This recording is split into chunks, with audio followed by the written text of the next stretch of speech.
Estou saudando todos aí com a graça e paz da paz do Eterno Yahweh, o Senhor dos Exércitos, nosso Pai, e de Yahushua Hamashia, nosso Senhor. A gente está com uma jornada aqui chamada Redescobrindo o Apocalipse.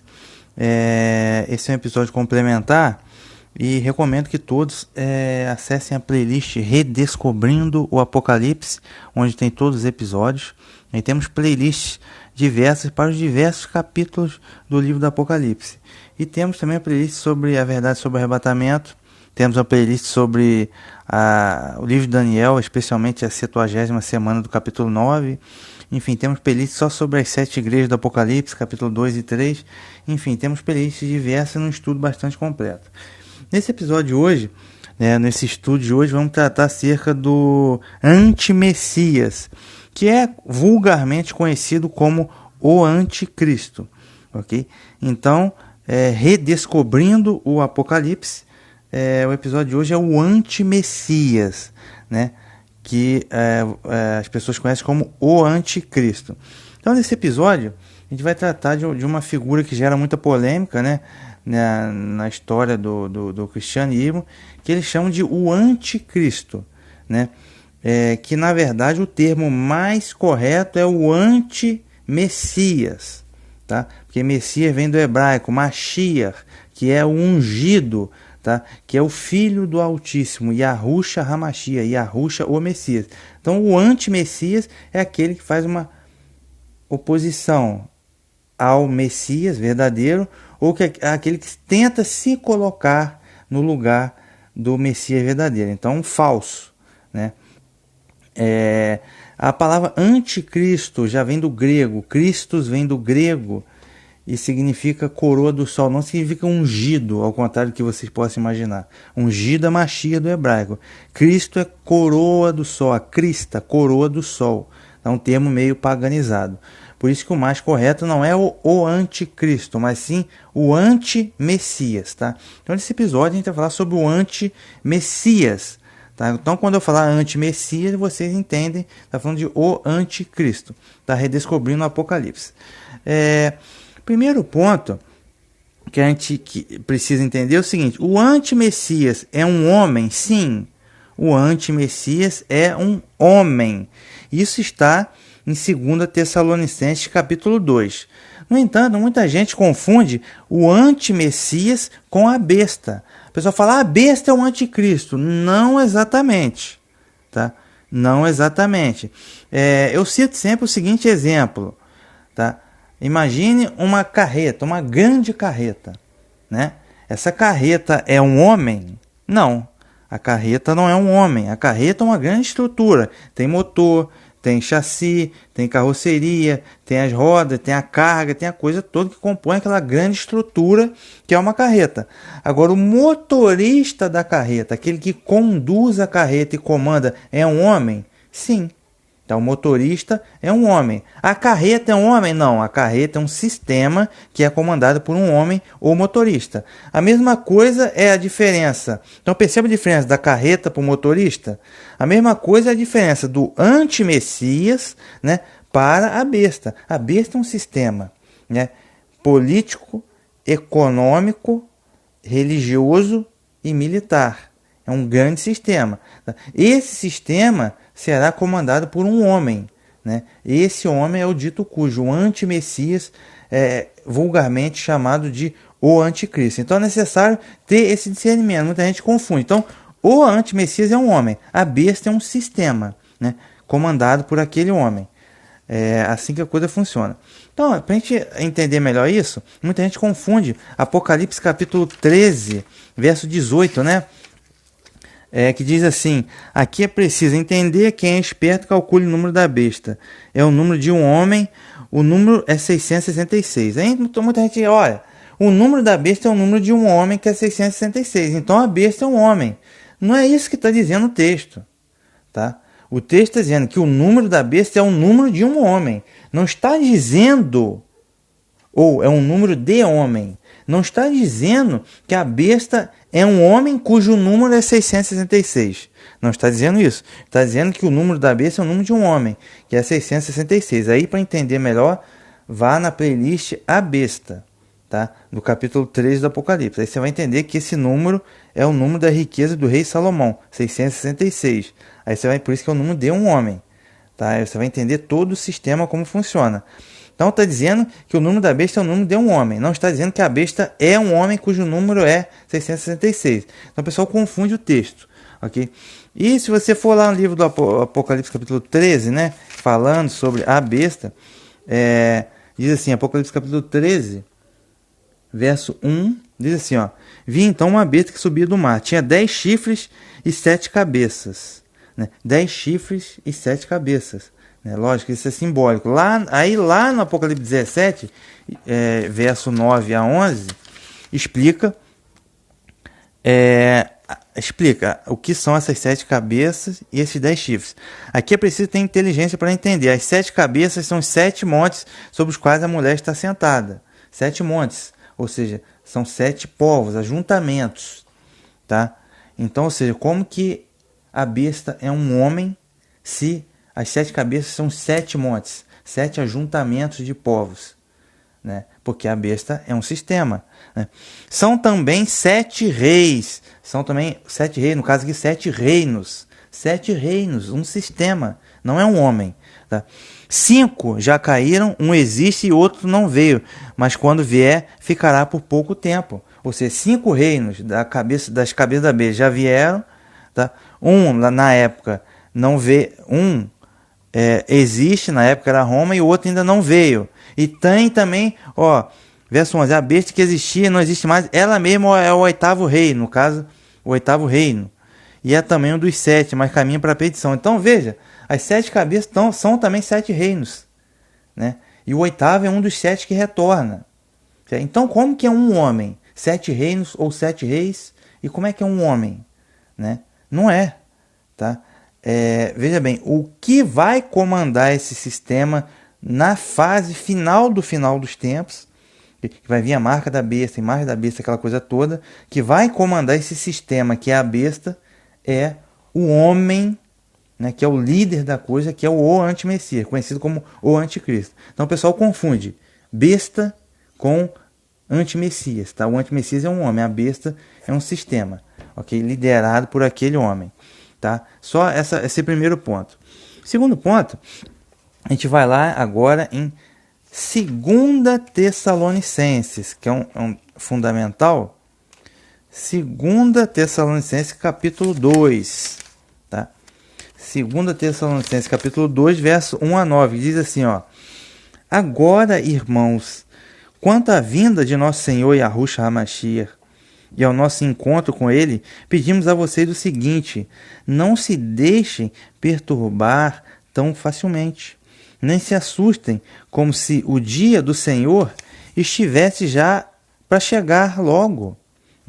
Mesmo que se estivesse sendo vinculado por alguma suporte inspiração, palavra ou carta atribuída a nós, não se deixe enganar de nenhum modo.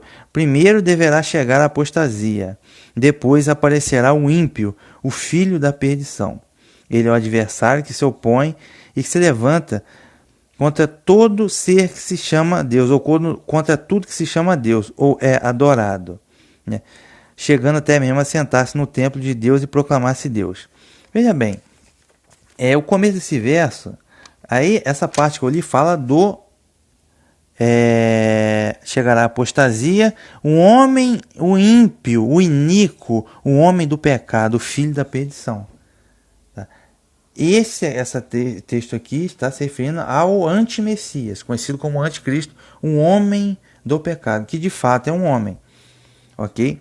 Líder do sistema da besta, certo? Só que é interessante, o que as pessoas aprendem lá na igreja, principalmente em denominação evangélica, que olha, tem uns vídeos aí que inclusive a marca da besta parte 1 mostra lá aquele Silas Malafaia. Não, meu irmão, pode colocar qualquer chip porque o poder do anticristo só vai se manifestar depois que a igreja sair da terra, entende? Então enquanto a igreja estiver na terra, o poder do anticristo não vai se manifestar, né? Então eles dizem que primeiro tem um arrebatamento, a igreja sai da terra, depois o poder do anticristo se manifesta. Não se preocupe não, cara, estamos na era da graça, não se preocupe não. Tá certo isso?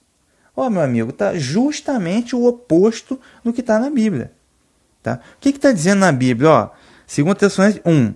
Agora, irmãos, quanto à vinda de nosso Senhor Yahushua HaMashiach, vocês conhecem Jesus Cristo, né? E ao nosso encontro com Ele, de quem? Da igreja. Pedimos a vocês o seguinte: não se deixem perturbar tão facilmente, nem se assustem como se o dia do Senhor estivesse já para chegar. Né? Aí no verso 3, diz assim, ó, não se deixe enganar de nenhum modo. Primeiro deverá chegar a apostasia. Primeiro a apostasia.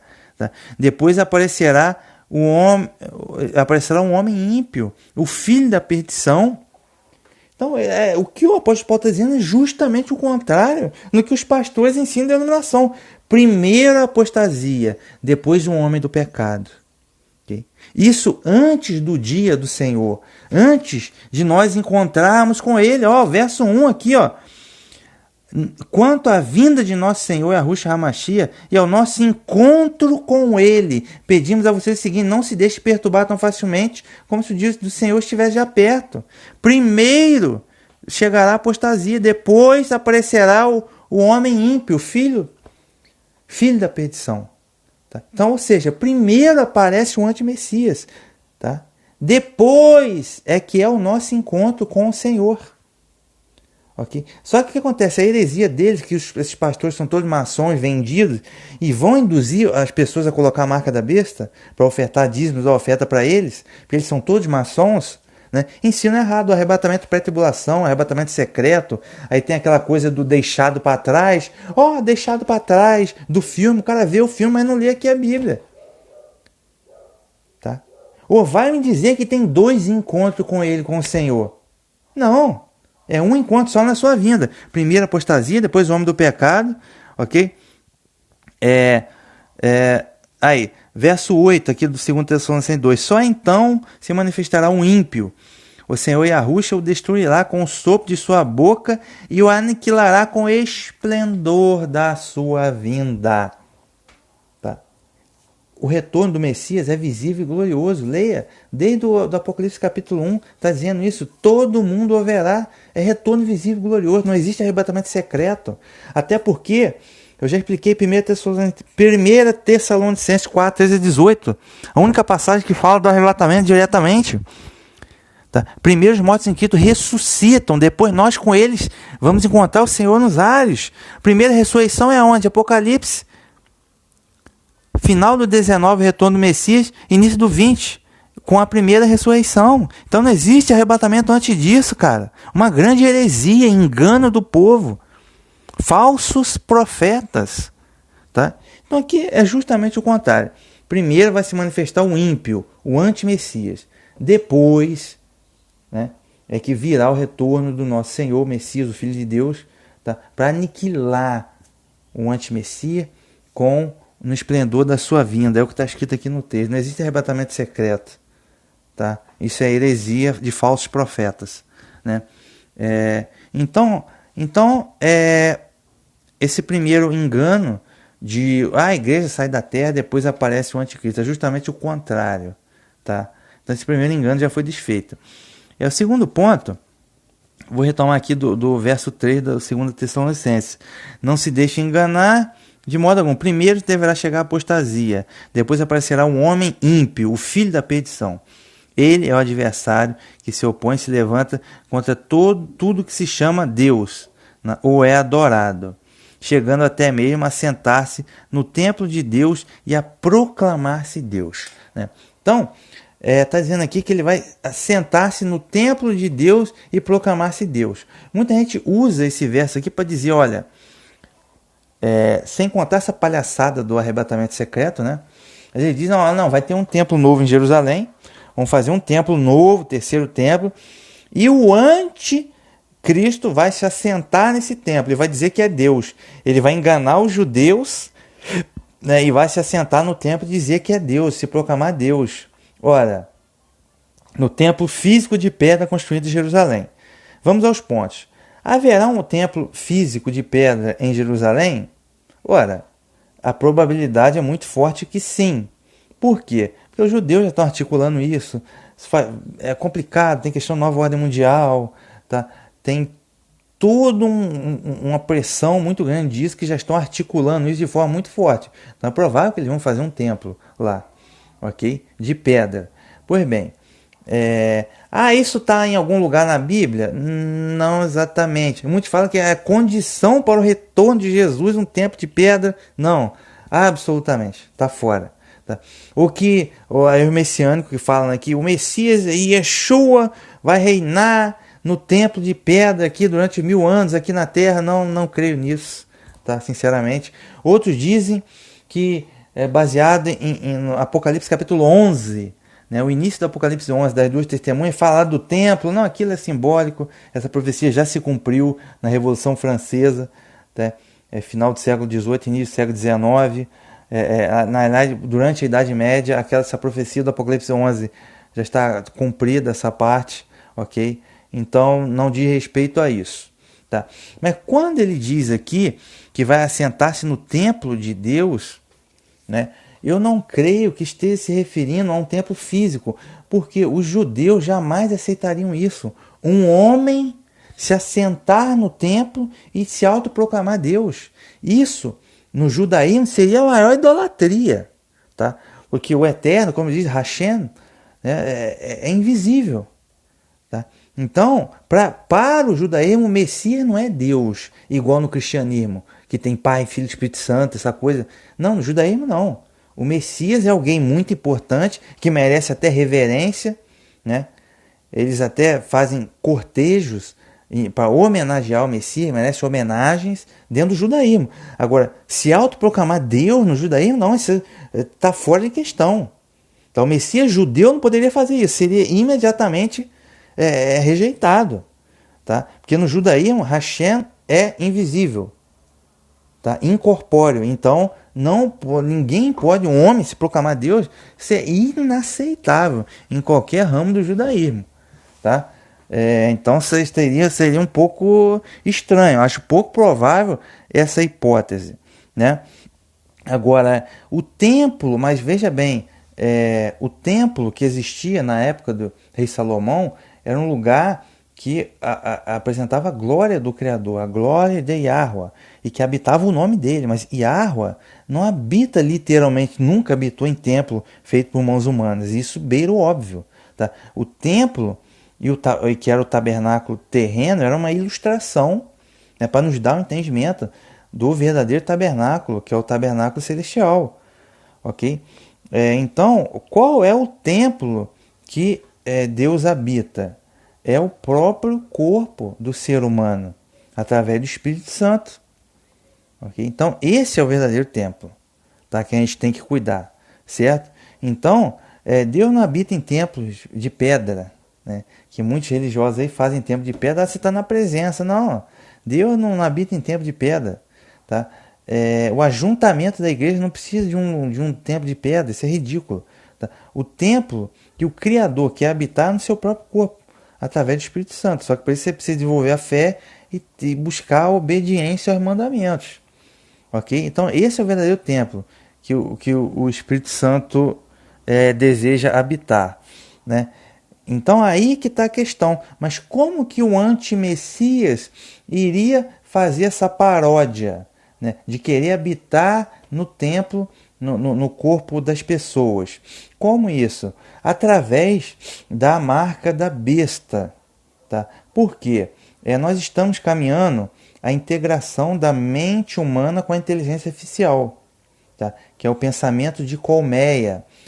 Já tem hoje o Neuralink, etc. e tal, com a inteligência artificial, que vai ter a ver com a marca da besta. Então todo mundo vai estar integrado com a marca da besta. Tá? E o Messias, e o anti-Messias, né, anticristo, vai estar integrado nesse sistema. Ele vai ser o cabeça da coisa.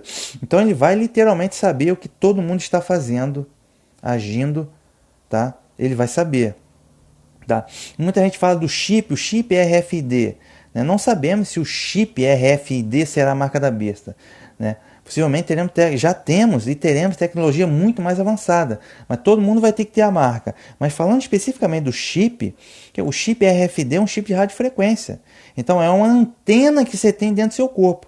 E essa antena, Aí com 5G, vai ter 6G, vai ter possivelmente 7G, vai ter a realidade virtual, né? União das mentes, Neuralink, internet cerebral, pensamento de colmeia e por aí vai. Tá? Fusão, união de todas as mentes com a inteligência artificial, a grade inteligente. Né? Então, você com a antena dentro do seu corpo, eles podem te localizar, tá? Saber o que você está fazendo, mandar sinais para você, mandar sinais diretamente para o seu cérebro, captar a sua frequência cerebral. Tá? E para você entender melhor isso, eu recomendo assistir o Apocalipse capítulo 13, todo o episódio, e também dê uma olhada na playlist MK Ultra. Procura uma playlist chamada MK Ultra no canal. Aí você vai ver as vítimas de tortura psicoeletrônica no Brasil, tá? Da qual eu faço parte da associação. Aí você vai entender melhor como o sistema já está em testes de forma clandestina. Tá? Então é isso. Né? Através da radiofrequência, eles podem mandar frequência para o teu cérebro. Né? E por aí vai. Você tem uma antena dentro do seu corpo. Eles atuam, essa tecnologia junto com 5G vai atuar no espectro eletromagnético. Então, o anticristo e a besta, ele vai fazer uma espécie de, o que eu chamo de espírito mecânico da besta. É o espírito mecânico. Tá? Hoje, tudo é digital, mas no futuro não será preciso digitar um algoritmo para nada. Tudo será feito com assinatura cerebral. Tá? Assinatura cerebral. Você vai já pagar as coisas com assinatura cerebral, sua porta, acionar seu carro, acionar sua porta de casa, entrar no metrô, tudo com assinatura cerebral, tudo vai estar integrado. Então, através dessas micro-ondas, radiofrequência, o espectro eletromagnético, né, vai ser um controle total. Quem aderir à marca da besta vai ser um controle total e absoluto da inteligência artificial sobre o ser humano. E quem vai estar no comando de tudo é o antimessias. Tá? A mente dele vai estar, vamos dizer, no topo da coisa. Tá? Então, são conceitos assim, difíceis de entender, mas é o que eu chamo de espírito mecânico da besta. Esse espírito mecânico, tá, que é eletromagnético, vai estar dentro de você, literalmente. Você vai estar integrado ao sistema. Tá? Então, essa que é a questão. Então, não existe um consenso ainda sobre isso, tá? Mas é uma profecia muito difícil e eu aposto as minhas fichas na segunda opção. Eu não aposto as minhas fichas na primeira opção, de que vai ter um templo de pedra para o anticristo sentar ali e se proclamar Deus, igual deu na novela Record. Tipo assim, os judeus jamais aceitariam isso, entendeu? De forma alguma. Né? Ah, mas ele vai trair os judeus e tal. Enfim, mas eu não aposto as minhas fichas nessa opção. Veja bem, se você precisa estudar também sobre a inteligência artificial, tá? Porque veja bem como funciona a coisa. A inteligência artificial, mas o anticristo não é um ser humano? Sim, mas quando as mentes se unirem à inteligência artificial, vai ter o transhumanismo. Tá? Você precisa estudar sobre isso, o transhumanismo, que é a fusão do homem com a máquina e com a inteligência artificial. Então, o ser humano, como se conhece hoje, ele vai ser obsoleto, porque a capacidade de processamento do cérebro humano é X, mas a inteligência artificial está evoluindo, que vai passar ao ser humano e no ano seguinte já dobra a capacidade da inteligência do ser humano, e no ano seguinte já dobra mais, e por aí vai. Tá? Então, o ser humano que se integrar à inteligência artificial, a mente, ele vai ter capacidades múltiplas, muito mais avançadas e fazer coisas múltiplas. Então, o ser humano comum, que não vai estar integrado com a inteligência artificial, ele só vai ter a mente dele, ele vai ser considerado obsoleto. Agora, o ser humano que estiver integrado com a inteligência artificial, ele vai ser tão inteligente quanto a grade inteligente, a superinteligência artificial, e ele vai ser um pouquinho mais inteligente, porque ele tem um pouquinho a mais que a capacidade do cérebro dele, né, comum. Tá? Então ele não vai ser considerado um obsoleto, ele não vai ser excluído do sistema. Tá? E o anti-Messias, o anticristo, possivelmente, acredito eu, que ele vai ser o cabeça desse sistema. Então ele vai saber o que se passa com todo mundo. Né? Ele vai ter controle total. Né? É um homem, mas ele vai estar integrado com a superinteligência artificial. Então ele vai ter acesso a tudo, a todas as informações de todo mundo. Ok? Então as mentes da pessoa vão estar integradas com a inteligência artificial e com a mente do homem do pecado. Então, dada esse imenso poder que ele vai ter, ele vai se proclamar Deus, né? Isso não é uma novidade na história da humanidade. O faraó do Egito, que era a maior potência do mundo na época, era considerado, entre aspas, Deus, né? O Ra, o Sol, né? O Horus e etc e tal. O próprio Nabucodonosor, rei de Babilônia, se proclamou Deus, né? Fez uma estátua de ouro lá, tá no livro, começo do livro de Daniel, né? Ele se proclamou, todo mundo tem que se prostrar diante de mim, que ele se achava Deus, né? O outro também, o próprio Papa, durante a Idade Média, né, você vê as declarações, tipo assim, ele é Jesus Cristo oculto no véu da carne. E tem várias declarações que eu já mostrei aqui na playlist, o livro de Daniel, Daniel capítulo 7. Tá? Eu mostro lá várias declarações que o Papa se proclamava um Deus na Terra, né? Um Deus na Terra, e etc e tal. Então, o ser humano, ele é extremamente corrupto. Então, se você der muito poder ao ser humano, ele começa a criar uma soberba nele absoluta, né? E um poder desse tamanho na mão de um homem, ele vai se proclamar Deus, né? Acreditando que seja assim. A profecia, estamos especulando que a profecia é muito difícil, tá? Então, acreditamos nessa hipótese aí, dele estar se proclamando Deus. Inclusive, se você pesquisar um pouco sobre a inteligência artificial que está sendo bolada, eles já estão dizendo, tá, que estamos criando Deus, que a inteligência artificial vai ser Deus. Já estão cultuando a inteligência artificial nos Estados Unidos. Já tem a primeira igreja da inteligência artificial, né? O próprio cientistas aí do Google, etc. e tal, já estão dizendo, estamos criando Deus com a inteligência artificial. A inteligência artificial, né, tem a ver, na minha opinião, com a imagem da besta, vai ter uma inteligência estimada de 2 bilhões de vezes a capacidade do cérebro humano. Tá? Isso é uma estimativa que eles estão fazendo. Aí o anticristo, né, que é o antimessias, vai se integrar e ter acesso a todo esse poder, ele vai se proclamar Deus, né? Essa é a hipótese. Tá? Então vamos lá, continuando aqui. Por isso que ele vai se proclamar Deus. Continuando aqui, 2 Tessalonicenses 2, verso 5. Não se lembram de que eu já dizia essas coisas quando estava com vocês, né? E agora vocês já sabem o que está impedindo a manifestação do adversário, que aparecerá no tempo certo. O mistério da impiedade já está agindo. Falta apenas desaparecer aquele que o segura até agora. Mas enfim, retomando a questão aqui do antimessias, vocês já viram vários discursos, né, de artistas, políticos, do jornal, até o Papa Bento XVI já andou falando isso. O ex-presidente ladrão, corrupto Lula, falou isso recentemente de novo, que é preciso o quê? Um líder mundial, uma governança global, né? Um líder mundial único. Você vai ver isso muito nos jornais, artistas falando isso, né? Pessoas vendidas, né? Influenciadores, políticos, falando isso. O que eles querem? Tudo isso é um projeto de Satanás, né? O líder mundial, uma liderança única mundial, uma governança global, o que é isso? É justamente o dito cujo, o anti-messias, né? Que você conhece como anticristo, né? Então, vocês vão ver muito falar isso ainda na televisão.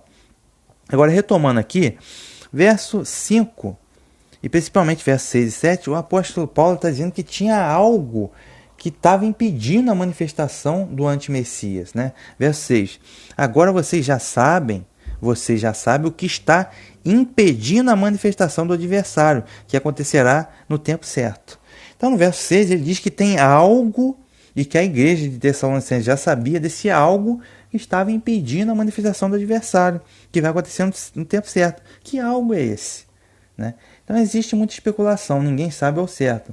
Né? Algo é apresentado como algo, né, que está impedindo a manifestação do adversário, que acontecerá no tempo certo. Que tempo certo é esse? É o tempo que só o Criador sabe, e Yahweh sabe. Tá? Porque ele é que determina o que vai acontecer, a hora que vai acontecer. Então a manifestação do antimessias e da apostasia vai ser autorizada por Yahweh, pelo Criador, pelo Pai. Tá? Por quê? Porque ele tem os planos e o desígnio dele. Nada acontece sem a autorização dele. Nem Satanás, né? Satanás não faz nada que não seja autorizado pelo Criador. Tá? Satanás não é independente. Tá? Então, tudo passa pelo crivo concessório, pela autorização do Criador. Então, o tempo certo é o tempo que o Criador vai autorizar essa manifestação do anti-Messias. Okay? Então, esse algo que está impedindo a manifestação do adversário, né, a maioria das pessoas, né, dos pregadores, entende que é o próprio Espírito Santo, tá? Que impedindo a manifestação. Então, eles estão tentando, nova ordem mundial, governo único, um líder único. Eles falam isso há muito tempo. Mas enquanto o Criador não autorizar, não vai ter governo único, não vai ter liderança global, não vai ter o anticristo, né? Não vai ter, certo? Então, o tempo certo é o que Yahweh, o Eterno, autorizar, segundo os desígnios e propósitos e a soberania dele. Okay? Então, não tem ninguém independente nessa história, né? E o que está impedindo a manifestação do adversário, ou algo que está aqui no verso 6, acreditamos ser o Espírito Santo. No verso 7, ele continua: o mistério da impiedade já está agindo, desde aquela época e hoje também, é claro. O mistério da impiedade está agindo. Falta apenas desaparecer aquele que o segura até agora.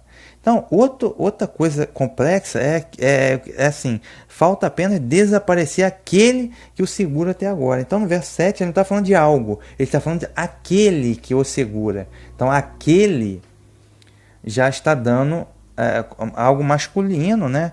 Aquele que o segura, né? Já parece alguém, né? Alguém, aí já não é mais algo, alguém. Agora, quem seria esse alguém que estaria segurando, né, a manifestação do adversário? Quem seria aquele, né? Será que é o Criador? Será que está fazendo referência ao Criador? Ou ao Espírito dele, o Espírito Santo?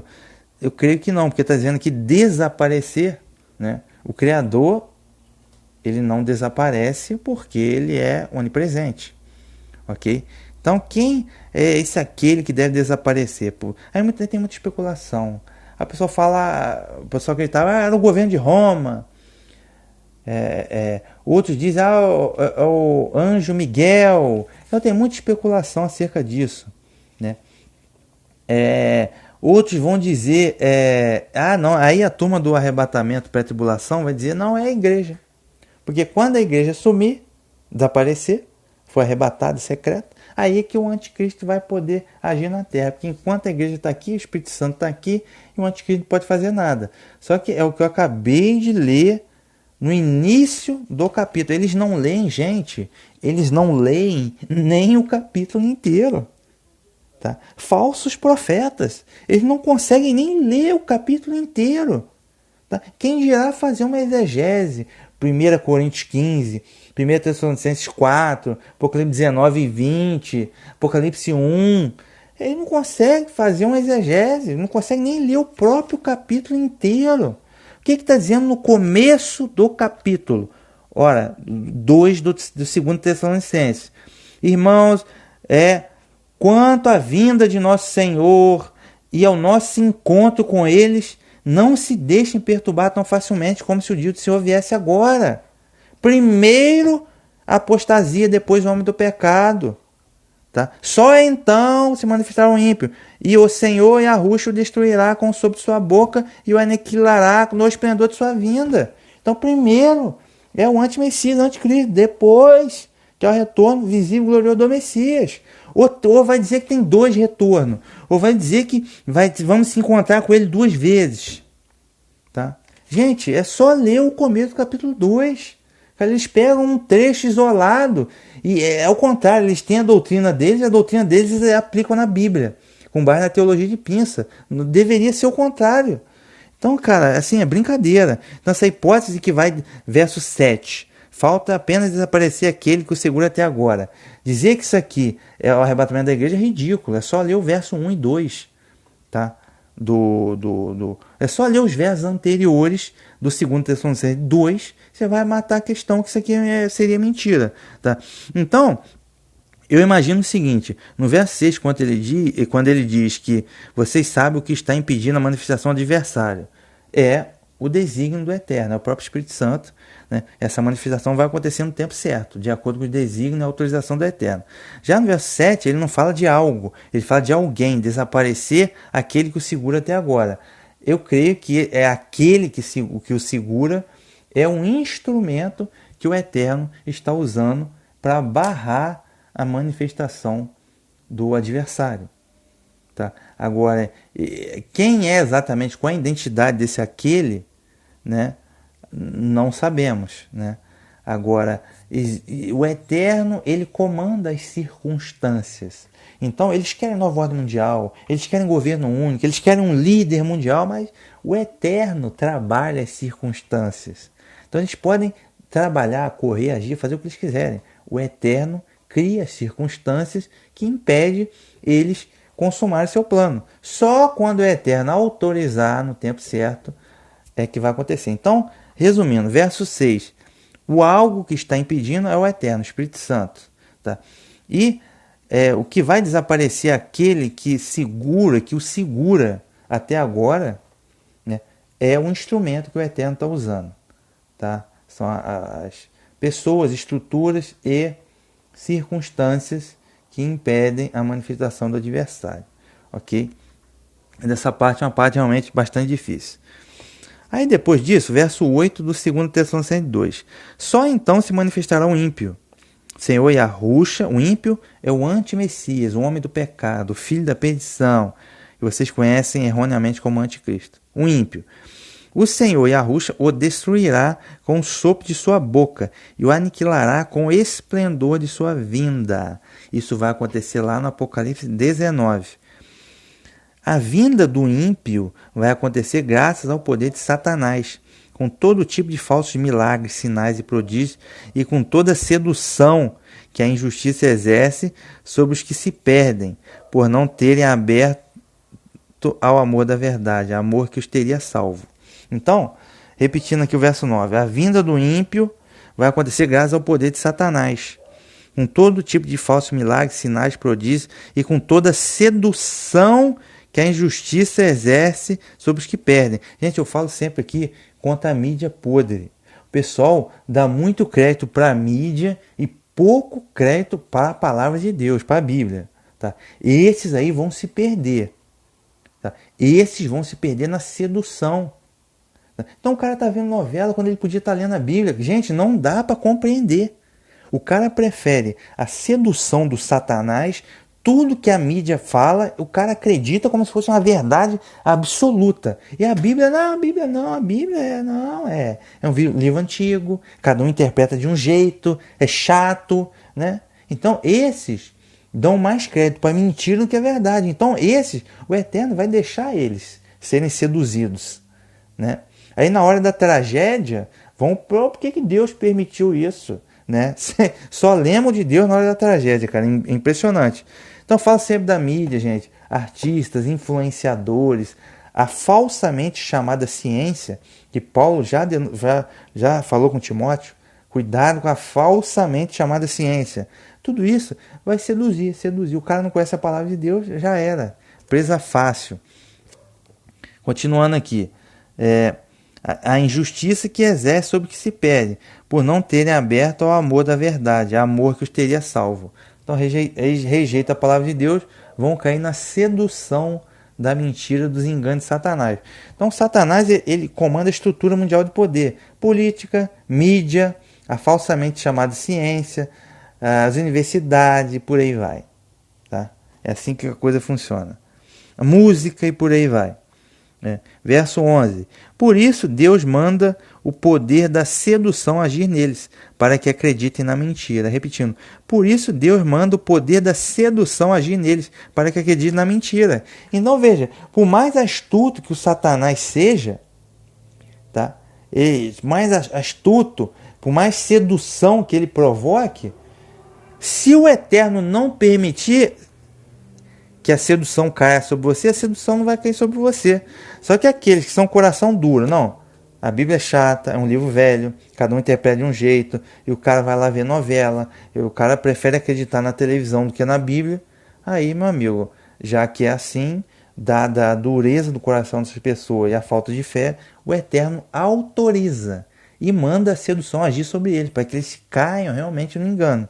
Ok? Então não é porque Satanás vai fazer sedução, porque ele é bom, nada disso. O Eterno é que autoriza. Ó, esse daí vão cair na sedução. E pronto. Verso 12 para terminar. Desse modo serão condenados todos os que não acreditam na verdade, mas preferiram permanecer na injustiça. Desse modo serão condenados todos os que não acreditam na verdade. Onde que está a verdade? A verdade está na palavra de Deus, certo? No livro da capa preta, para sintetizar, né? E conhecido como Bíblia, né? Mas preferiram permanecer na injustiça. O cara não conhece a verdade, meu amigo, vai cair na sedução, entendeu? Então está claro aqui, pessoal, algumas coisas, uma profecia bastante complexa, mas muito interessante. 2 Tessalonicenses 2, tá? Verso 1 a 12. Interessante sobre o anti-Messias. Muita gente diz, o anti-Messias, ele vai ser judeu. Muita gente acha que ele vai ser um judeu, né? E que vai se proclamar lá o Messias de Israel e tal, e vai ser o anti-Messias e tal. Vamos aos fatos. Como eu já disse, o Messias judeu, um falso Messias judeu, que é o que eles estão esperando lá, ele não vai se autoproclamar Deus. Porque para o judaísmo, o Messias não é Deus. Entendeu? O Messias é um homem, da descendência de Davi, né? Da descendência física, na carne, realmente, para um homem. Entendeu? Só que um homem muito importante, né? Representante de Hashem, mas um homem. Então não pode se proclamar Deus. Isso seria uma grande heresia. Tá? Agora, veja bem, a gente vai entender daí a pouco, 1 João, vamos passar para 1 João, entender que não existe só um anticristo. Tá? Existe o espírito do anticristo e existem hoje e existiram vários antimessias, né, ao longo da história. Tá? A grande questão é, esse, segundo Tessalonicenses 2, fala de o antimessias, o anticristo final, tá? O ímpio, o iníquo, o filho da perdição, o homem do pecado, esse que vai ser o líder do sistema da besta, né? E que vão ser destruídos no retorno do Messias pelo esplendor da sua vinda. Tá? Vai ser destruído pelo sopro que sai da sua boca, da boca do Messias, que é o quê? O Evangelho. Tá? Então, esse é o final, a gente pode chamar de antimessias final. O antimessias final. Agora, antimessias já houveram muitos e existem muitos até hoje.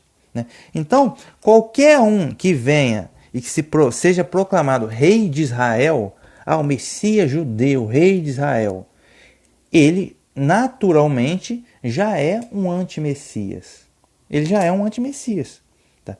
Agora, não necessariamente o antimessias final, o filho da perdição, o iníquo, não necessariamente. Porque veja bem, a palavra do grego, quando você pega do grego, anticristo, do grego, não é exatamente alguém que faz uma oposição clara e direta ao Messias verdadeiro.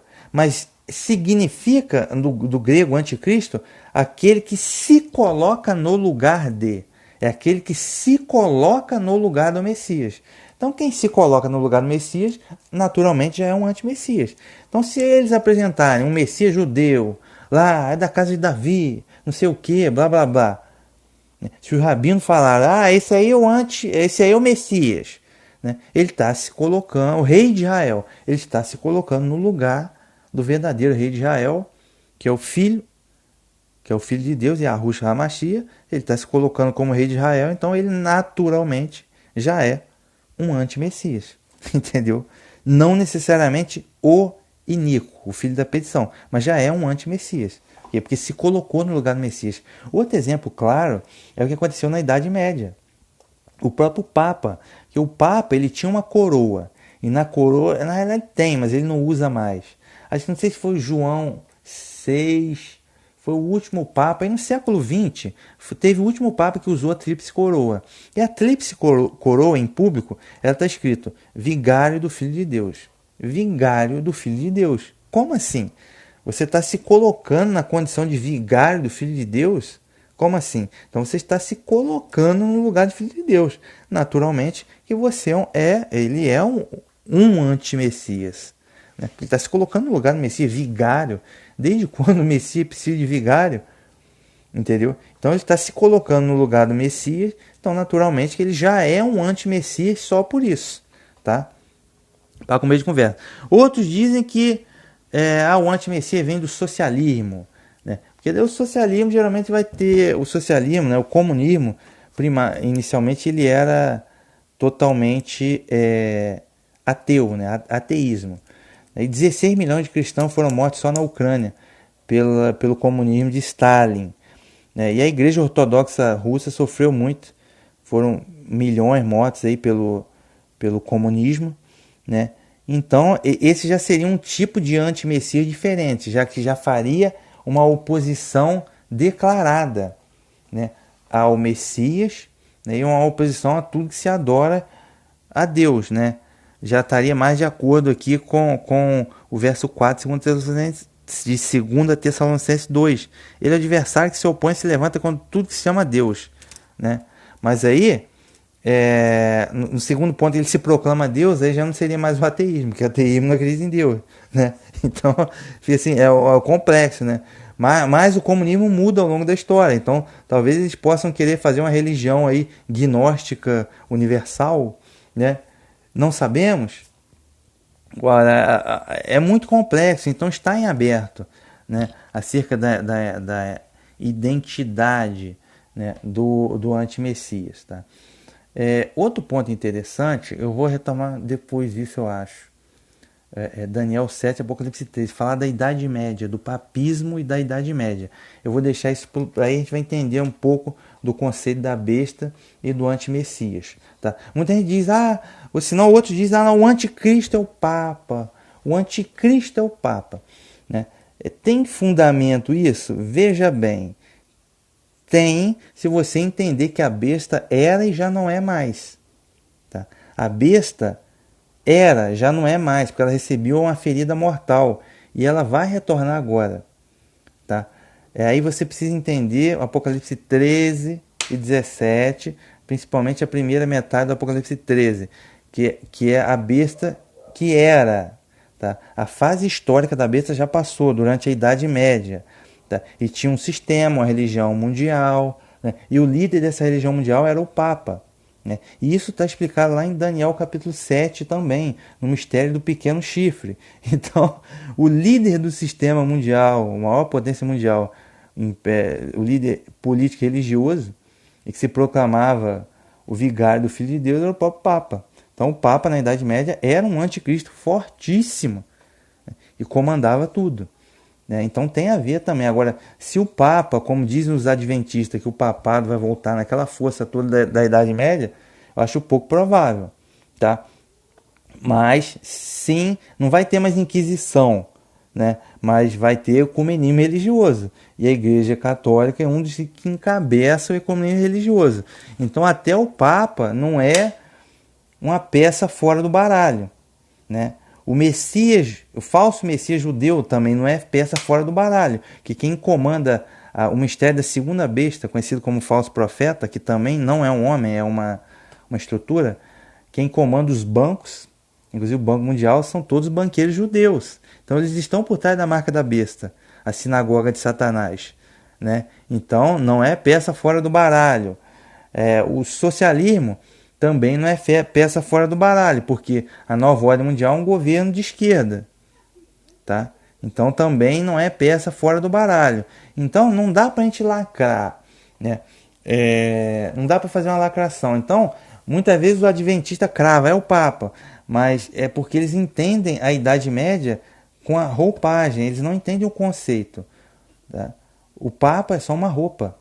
Né? O conceito é um líder político e religioso a nível mundial, né? Com todo o poder e autoridade na mão. Né? Esse é o conceito. Então, não necessariamente o antimessias final, quando a besta recuperar sua chaga mortal, não necessariamente vai ser o Papa. Entendeu? Então, isso é muito complexo. Tá? A gente tem que ficar atento aos sinais e às evidências para ir aprofundando no estudo. Tá? Mas não dá para fazer lacração, porque o perigo A probabilidade de erro é muito grande, ok? Então vamos lá em 1 João, capítulo 1, que é uma coisa fundamental a gente entender a primeira carta de João e a segunda carta de João, tá? 1 João, capítulo 2, vou no verso 18 até 26. 1 João 2, verso 18 a 26. Bem, o João aqui está dando uma orientação à igreja, porque estava havendo um problema. Deixa eu só beber uma água aqui. Estava havendo um problema com a congregação, as congregações da Ásia Menor. Que problema era esse? Doutrinas estranhas estavam se infiltrando entre os irmãos para poder apregoar heresias. E essas heresias estavam contaminando a fé genuína no Evangelho. Tá? Que heresia era essa? Bem, claro que nessa época aqui da igreja primitiva não existia cristianismo, tá? Só avisando, não existia cristianismo nessa época, tá? A igreja era filiada aos nazarenos de Jerusalém, tá? Então não existia cristianismo nessa época, já estou logo avisando, tá? A pessoa entender o contexto, século I, tá? Então nessa igreja primitiva havia uma doutrina querendo se infiltrar para deturpar o evangelho. E qual é o cerne do evangelho autêntico? Ora, você crê no Deus único, Criador, Yahweh, o Senhor dos Exércitos, e naquele que Yahweh enviou, que é o seu Filho, o Messias. O Messias, né, é o Filho de Yahweh, né? E o Messias se fez homem. Né? O Messias se fez homem. Isso que é preciso entender. Tá? O Messias é homem? Sim, o Messias ele é homem. Por que a gente diz que ele é homem? Porque ele ressuscitou, ele está vivo. Tá? Está à direita do Eterno, Salmo 110, verso 1. Né? Agora, não quer dizer que ele é um homem comum, como os judeus estão esperando hoje. Um homem que vai surgir um belo dia, inspirado por Deus. Não, todo homem tem pecado. Todo homem, quem dizer que tem pecado é mentira. Agora, o Messias não teve pecado. Por isso que ele é o Cordeiro de Deus e fez o sacrifício perfeito. Agora, o Messias já existia antes da fundação do mundo. E ele se fez homem, o verbo se fez carne. Ok?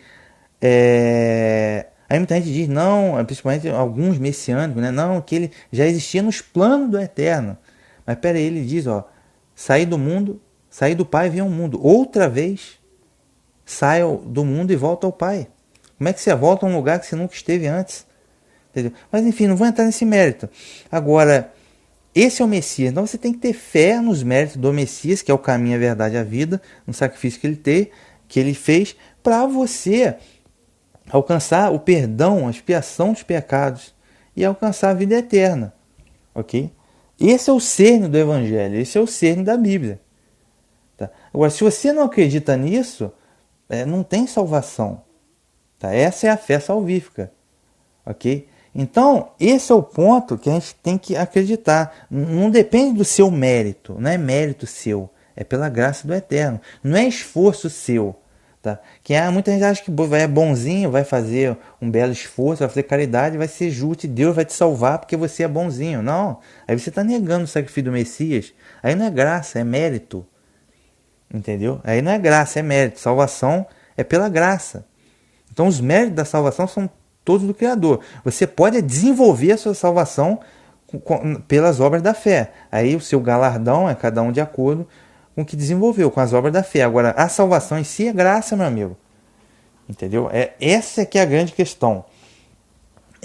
Então a gente precisa acreditar nisso. Só que essa falsa doutrina estava se infiltrando entre os irmãos, dizendo, não, cara, não é nada disso não. Tá? Essa história de que o Messias se fez carne, isso é mentira. Ele diz que é mentira. Né? Que o Messias, né, então, Yahushua, né, que vocês chamam Jesus, não era o Filho de Deus que se fez homem, nada disso. O sacrifício dele, nada disso. Eles diziam que a salvação depende de você ter um conhecimento, atingir a iluminação, né, um conhecimento, uma espiritualidade, né, para alcançar a salvação. Né? Então, depende de você atingir um conhecimento, atingir a iluminação, né? Um estado mais elevado, né? Com base no conhecimento, né? Ou seja, percebam isso, que isso é totalmente oposto ao Evangelho. E o Evangelho apregou o que? Amor ao próximo. Amor ao próximo. E essa doutrina não é o amor ao próximo que salva, é o conhecimento, a iluminação, né? Que eles chamam de iluminação. Então, que doutrina é essa que estava tentando se infiltrar na igreja primitiva? É o conhecido como gnosticismo. Tá? É o gnosticismo, a gnose. O que significa a palavra gnose? Significa conhecimento. Tá? E o gnosticismo ele alcançou o auge no século II e III. Século II e III. Depois do século IV, como o cristianismo se tornou a religião oficial, o cristianismo católico tornou a religião oficial do Império Romano, a religião universal, aí o gnosticismo caiu. Mas ainda existe gnosticismo hoje. Tá? Gnose. Tá? Gnose significa conhecimento. E de onde vem essa religião? Vê, senhores, que o gnosticismo ele tem uma origem. Qual é a origem dele? É o luciferianismo, que é o quê? Satanás, a serpente no Jardim do Éden. Porque a serpente no Jardim do Éden, o que ela disse? Ela disse, ó, coma da árvore do bem e do mal. Se você comer, você vai ser igual a Deus. Né? Foi a sedução que Satanás fez. Se você comer, você vai ser igual a Deus. Porque você vai ter discernimento, você vai chegar a um nível de espiritualidade, você vai ser igual a Deus. Né? E eles acreditam que a serpente... aí eu estou falando do gnosticismo e várias outras doutrinas cujo ponto de origem é comum, que é o luciferianismo, tá? Que é Satanás, a serpente do Jardim de Éden, que eles chamam de Lúcifer. Lúcifer é o quê? Portador da luz no latim. Então eles acham que Satanás veio trazer luz, conhecimento para o ser humano. E que o Criador é um malvado, né, chamado Damiurgo, que criou esse mundo imperfeito só para escravizar o homem. Aí Satanás, né, que eles chamam de Lúcifer, foi lá e libertou o homem da ignorância, do obscurantismo e trouxe a luz para o ser humano. A luz da gnose. Né? É isso. Né? Satanás é conhecido como Prometeu em outras, ou como Lúcifer em outras culturas, conhecido como Prometeu e por aí vai. Deu para entender o conceito, a malandragem da coisa?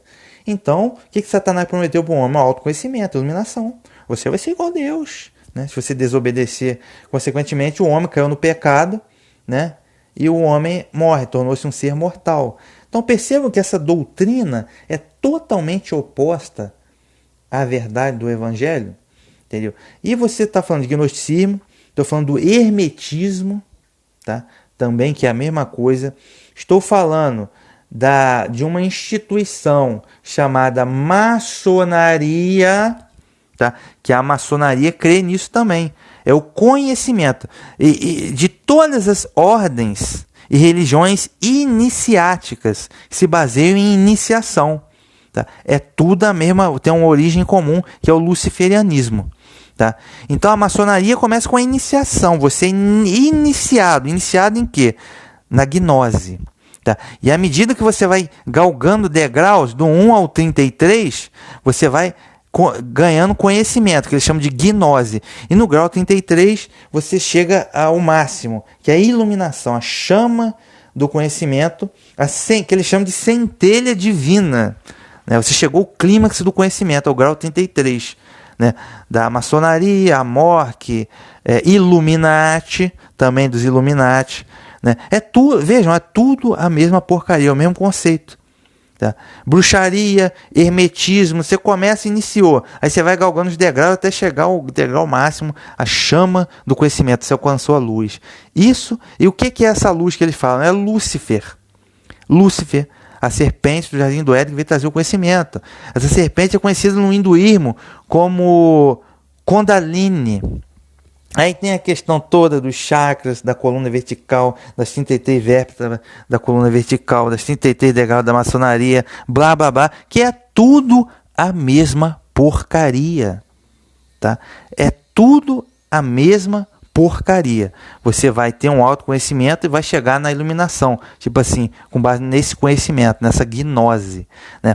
Na maçonaria, Quando você chega ao grau 29, você no ritual, você tem que pisar na cruz do cristianismo, pisar ou cuspir, e você pede para a cruz da gnose, que é a cruz do bode, né, e brilhar, né? Isso no grau 29, que daí do 29 para frente, na maçonaria, é só satanismo, né? Então é isso, né? Essa doutrina, esse conceito, tá? E é fundamental a gente entender o conceito de autoiluminação, blá, blá, não é. Só que a Bíblia é clara, cara, a salvação é pela graça, os méritos é todo do Criador e do Messias, o Cordeiro de Deus. A gente não tem mérito nisso, entendeu? Não é o conhecimento que você tem, gnóstico, blá, blá, blá. Então, percebam, isso que eu passei para você do gnosticismo, isso é o que o João chama de o espírito do anticristo. E é fundamental a gente entender isso. Tá? Fundamental a gente entender esse contexto para entender o que doutrina é essa, o que estava acontecendo naquela época. Tá? Por que eu estou falando isso? A turma da Nova Era também gosta muito desse conceito. Né? Por que a gente vai entender isso? Eu já vou chegar na Nova Ordem Mundial na maçonaria, já vou voltar. Mas vamos ler agora 1 João capítulo 2, verso 18 a 26. Vamos ler para a gente entender. Ó. Ele diz assim, ó, filhinhos, já chegou a última hora. Vocês não ouviram dizer que o anticristo deveria chegar? Ele está perguntando aqui. Ó. Vocês não deveriam... não ouviram dizer que o anticristo ou o antimessias deveria chegar? Pois vejam quantos anticristos já vieram. Daí reconhecemos que a última hora já chegou. Tá? Esses antimessias ou anticristos saíram do meio de nós, mas não eram dos nossos. Se tivessem sido dos nossos, teriam permanecido conosco, mas era preciso que ficasse claro que nem todos eram dos nossos. Vou repetir aqui, ó. Filhinhos, já chegou a última hora. Vocês não ouviram dizer que o anticristo deveria chegar? Pois vejam quantos antimessias já vieram, já naquela época. Então, quem eram os antimessias? Aqueles que negavam a fé autêntica do Evangelho, da graça. Entendeu? Então, percebam que existiram naquela época vários antimessias e existem hoje vários antimessias. Por exemplo, o socialismo, a esquerda, o esquerdismo, ou melhor, o esquerdopatismo, que é uma doença. Eles odeiam a igreja. Tá? Eles odeiam a igreja, eles odeiam o evangelho, essa é a realidade. O comunismo, que é nada mais do que satanismo criado por Karl Marx, né, travestido de ateísmo, matou milhões e milhões de cristãos na Rússia. Né? Por exemplo, então, anticristos claros são os socialistas, comunistas, hoje. Né? Poderia citar outros antimessias hoje. Maçonaria. Antimessias puro. A falsamente chamada ciência que nós temos hoje. Antimessias. A mídia. A grande mídia. Tá? Trabalha todo com a novela, aquela coisa toda, para negar a Bíblia, para fazer oposição. Antimessias. Né? E por aí vai. Então, antimessias é o que não falta hoje em dia. São vários. A grande questão é saber quem será o iníquo. O antimessias final, filho da perdição, o homem do pecado. O dito cujo. Esse é que falta ser revelado. Agora, antimessias diversos já existem muitos hoje. E já existia naquela época, como eu já expliquei, e como o apóstolo João está dizendo aqui. Ó. Pois vejam quantos anticristos já vieram. Daí reconhecemos que a última hora chegou. Esses antimessias saíram do meio de nós, mas não eram nossos. Se tivesse sido nossos, teriam permanecido conosco. Mas era preciso que ficasse claro que nem todos eram dos nossos. Ou seja, eles estavam infiltrados ali na igreja. Né? Eles estavam infiltrados e, assim, quando eles tentavam corromper a fé legítima no Evangelho da Graça. Né? E instituir, né? Impregnar ali com gnosticismo. Tá? Então vejam, senhores, só que esse tipo de doutrina ele vem camuflado com a máscara de bonzinho, de fé, de iluminação, muitos cursos aí que pedem autoconhecimento, o autoconhecimento, gratidão, entendeu? Autoconhecimento, bababá. tudo a mesma coisa, gnosticismo. E no fundo da história é luciferianismo. Tá? Então percebam, senhores, que muitas vezes aquilo que vem camuflado de máscara de bem, de uma espiritualidade, camuflado como se fosse uma coisa boa, do bem, de humanidade, de amor, não é nada disso, é anti-Messias, anticristo. Porque o evangelho é específico, tem que crer no único Deus, Criador dos céus e da terra, Yahweh, o Pai, e naquele que enviou, que é o Messias. Você precisa acreditar nos méritos do Messias, para você ter o perdão de pecados e ser salvo pela graça. Ponto. Ok? Ponto. É isso que é a salvação. Então muita gente fala, é bonzinho, mas não, que o Messias não se fez carne não, cara. Ou não é esse negócio de você vai acreditar no sacrifício aí do Messias, não é nada disso não. É o autoconhecimento, você tem que chegar a um nível espiritual elevado, blá blá blá. É aquela conversa fiada, e a pessoa cai, já era, meu amigo. Então vejam, que não é uma oposição direta. A pior mentira é aquela que se vai passar por uma verdade e pela bondade. Então, isso que as pessoas têm que tomar cuidado. Né? Então, eles estavam infiltrados na igreja. Tá? Continuando aqui, 1 João capítulo 2, verso 20. Diz assim, ó, vocês, porém, na igreja, receberam a unção que vem do santo, de modo que todos vocês possuem sabedoria. Eu lhes escrevi não porque vocês ignoram a verdade, mas porque a conhecem e sabem que da verdade não saem mentiras. Quem é o mentiroso? Tá? A questão é, quem é o mentiroso? Verso 22. É quem nega que Yahushua, né, você conhece Jesus, é o Messias. Quem é o mentiroso? É aquele que nega que Yahushua é o Messias. Esse tal é o anticristo, aquele que nega o Pai e o Filho. Tá? Muita atenção. Quem é o mentiroso? É quem nega que Yahushua é o Messias. Esse tal é o anticristo, aquele que nega o Pai e o Filho. Então o anticristo e os diversos anticristos, antimessias que tem por aí, tem essa característica em comum. Nega que Yahushua, né, é o Filho de Deus, é o Messias. Okay? Consequentemente, nega o Pai e o Filho. Continuando, verso 23. Todo aquele que nega o Filho também nega o Pai. Né? Quem reconhece o Filho também reconhece o Pai. Então, todo aquele que nega o Filho também nega o Pai. Quem reconhece o Filho também reconhece o Pai. Então, eu citei socialismo, citei maçonaria, agora eu posso citar o judaísmo. O judaísmo hoje é anticristo, anti-messias, né? O verdadeiro. Eles estão esperando um falso. Mas o judaísmo normativo, né? Rabínico. Né? Porque você pegar o judaísmo nazareno e messiânico, eles acreditam em Yeshua, Yeshua HaMashiach. Okay? Mas o judaísmo normativo é anti-messias. Entendeu? Nega o filho. Verso 24. Quanto a vocês, tudo o que ouviram desde o princípio permanece em vocês. Se permanecer em vocês tudo aquilo que ouviram desde o princípio, vocês também permanecerão no Filho e no Pai. Essa é a promessa que ele nos fez, a vida eterna. Escrevi isso a vocês por causa daqueles que procuram desencaminhá-los.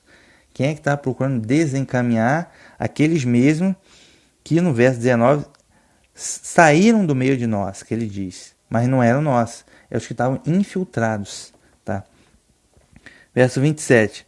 Vocês receberam de Yahushua a unção que permanece em vocês, e já não tem necessidade que alguém os ensine. Pelo contrário, com a unção dele, que é verdadeira e não mentirosa, eles ensinam tudo aquilo que Yahushua lhes tinha ensinado. Permaneçam com ele. Então, aí é interessante, ó, verso 28. Agora, portanto, filhinhos, permaneçam com Yahushua, assim quando ele se manifestar, nós seremos seguros e não fracassados, por estarmos longe dele no dia de sua vinda. Aí ele cita o dia de sua vinda, tá? Que é o que a gente viu lá em 2 Tessalonicenses 2. O dia, no começo do capítulo 2 Tessalonicenses 2, do retorno, da vinda do Messias, do retorno. Entendeu? Então, percebam que João exorta aqui contra essa doutrina e ele fala, ó, permanecer firme até o dia da vinda. Então, essa doutrina, esse tipo de doutrina, né, luciferina, gnóstica, existe até hoje, meus amigos. Está fortíssima. Né? E quando eu falo de nova ordem mundial, a gente fala muito de maçonaria, a maçonaria comanda, né, a estrutura política no Brasil, né, e a nível mundial. Acima da maçonaria tem Rosa Cruz, Illuminati, Sinagoga de Satanás, Sábios de Sião, Rex, Deus e várias outras instituições, que são todas elas, Rosa Cruz, são todas elas instituições luciferinas, que comandam toda a política. A política, os bancos, a religião e por aí vai. E a estrutura sendo luciferina, ela acredita no quê? Na doutrina, que ele está chamando aqui, doutrina, o anticristo, o antimessias. Né? Então, a gente precisa entender bem as coisas que está dizendo naquela época, para a gente entender como que a coisa funciona hoje. Tá? É interessante, eu vou passar agora para... 1 João 4. 1 João 4. 1 a 4, que aí vai falar do espírito do antimessias. Tá? Amados, não deem crédito a todos os que se dizem inspirados. Antes, examine os espíritos para saber se vem de Deus, pois no mundo já apareceram muitos falsos profetas. Para saber se alguém é inspirado por Deus, sigam esta norma. Fala da parte de Deus todo aquele que reconhece que Yahushua HaMashiach, né, que vocês conhecem como Jesus Cristo, se encarnou. Tá? Aqui na Bíblia Católica está escrito se encarnou. Deixa eu ver como que está aqui na tradução evangélica, para ficar mais dinâmico. 4, verso 2. Tá certo. Todo espírito que confessa que Yahushua HaMashiach, Jesus Cristo, veio em carne, é de Deus. Tá? Então é isso, meus amigos. Né? Ou seja lá como for, encarnou ou veio em carne, né? Não sou adepto, tá? Já vi, não sou adepto da pré-existência de Platão, tá? Isso aí é heresia do cristianismo. Isso que fique bem claro, tá? Mas enfim, para saber se alguém é inspirado por Deus, sigam essa norma. Fala da parte de Deus todo aquele que reconhece que Yahushua HaMashiach veio em carne ou se encarnou. Todo aquele que não reconhece que Yahushua, todo aquele que não reconhece a Yahushua não fala da parte de Deus. Esse tal é o espírito do antimessias. Vocês ouviram dizer que ele vinha, mas ele já está no mundo. Então percebam, senhores, tá? Aqui ele está falando do espírito do antimessias, que já estava no mundo naquela época, está hoje. Tá? O espírito do antimessias, que você conhece como espírito do anticristo. Tá? Então, o que é o espírito do antimessias? Né? É o que ele está dizendo. Tá? Ele está criticando aqui. Ó, todo aquele que reconhece que Yahushua veio em carne é da parte de Deus. Quem não reconhece a Yahushua não fala da parte de Deus, mas é o espírito do anti-messias. Então é fundamental a gente entender isso. Tá? É fundamental a gente entender o conceito que eu falei do gnosticismo, do luciferianismo. Por quê? A gente está partindo para uma religião ecumênica mundial, uma grande Babilônia mundial. Tá? E aí eles vão unir várias religiões, inclusive o próprio cristianismo vai unir várias religiões numa religião só única mundial. Tá? Que vai ter o governo mundial com o líder mundial, que é o anti-messias. Tá? E esse anti-messias vai liderar um sistema mundial que vai ter uma religião mundial. E essa religião mundial, por mais aparência de bondade, não, tem que unir toda a religião, para unir a humanidade, para acabar com o conflito, etc. e tal. Essa religião vai ter um detalhe ali específico, né? Que vai ter esse detalhe, tá? Que vai negar o evangelho da graça. Não, que até o Papa Francisco falou, não, da Mãe Terra, dos mestres ascêncios e bababá, tudo indo para essa espiritualidade fajuta, né? essa espiritualidade, que você vai, autoconhecimento, não sei o que, bababá, tudo caminhando para isso. Então a gente não pode embarcar nesse engano. O evangelho é claro, o Messias, o Filho de Deus, se fez carne. Ponto. Ele é o Cordeiro de Deus que fez o sacrifício para a remissão do nosso pecado mediante a fé, graça. Ponto. Ah, negou isso, compadre, é anti-Messias. Entendeu? Então, temos que ter cuidado. Tá? Aí ele já explica, esse espírito do anti-Messias, para negar que o Yahusha, né, é o Messias, é o Cordeiro de Deus, já está há muito tempo. Né? Já está há muito tempo no mundo. E é interessante, mais um anti-Messias é o islamismo. Né? É o islamismo. Então o islamismo vem com essa história de o Deus único, Allah, mas o que o suposto profeta Maomé disse? Não, o Messias não morreu, não. Ele não se sacrificou. Ele fala que o evangelho de João não é inspirado, né? Porque Allah não ia permitir que Jesus fosse morto daquela forma. Então, ou seja, ele negou que Jesus, no caso, Yahusha, é o Cordeiro. O que o livro do Apocalipse fala? O Cordeiro, Cordeiro, Cordeiro. Então, ou seja, você não tem salvação se você não acreditar nisso. Entendeu o tamanho do problema? Tá? Então, meu amigo, tem anticristo para tudo que é lado. Judaísmo, islamismo, socialismo, ateísmo, comunismo, e por aí, gnosticismo, e por aí vai. É o que mais tem aí, mundo afora. Então, a gente tem que tomar cuidado. Entendeu? A gente tem que tomar cuidado. E no cristianismo também tem esse cara aí, cara. Como que o cara consegue? Eu falei dessa doutrina gnosticismo, da gnose, da iniciação, né, do conhecimento luciferino. Estou falando de maçonaria, né, que é o que a maçonaria acredita. Né? Agora, como que tem pastor na maçonaria? Me explica isso. Como que é possível existir? Tá? Como que é possível existir pastor dentro de maçonaria, cara? É um negócio assim que é difícil de acreditar, cara. Não tem como você acreditar numa palhaçada dessa. Então, o cara tá lá no bode, na gnose, tá? Esses são os anticristos. E estão ali para enganar o povo. Entendeu? Então tomem muito cuidado. Então, na continuidade aqui, 1 João capítulo 4, falta só o verso 4, que diz assim, filhinhos, vocês são de Deus e já venceram os antimessias, pois aquele que está com vocês é maior do que aquele que está com o mundo. Então, muita atenção. Filhinhos, vocês são de Deus e já venceram os anticristos. Tá? Por quê? Porque justamente para o Criador não existem possibilidades, existem certezas. Então, quando ele diz que vocês já venceram os antimessias, não quer dizer que não haveria, como houver, tribulações, perseguições, prisões e por aí vai. Mas sim de que já alcançaram a salvação mediante a fé. Certo? Então, não existem possibilidades para Deus, ok? Mas sim certezas. Tá? Então, por isso que ele está dizendo, já venceram espiritualmente os antimessias. Né? Pois aquele que está com vocês é maior do que aquele que está com o mundo.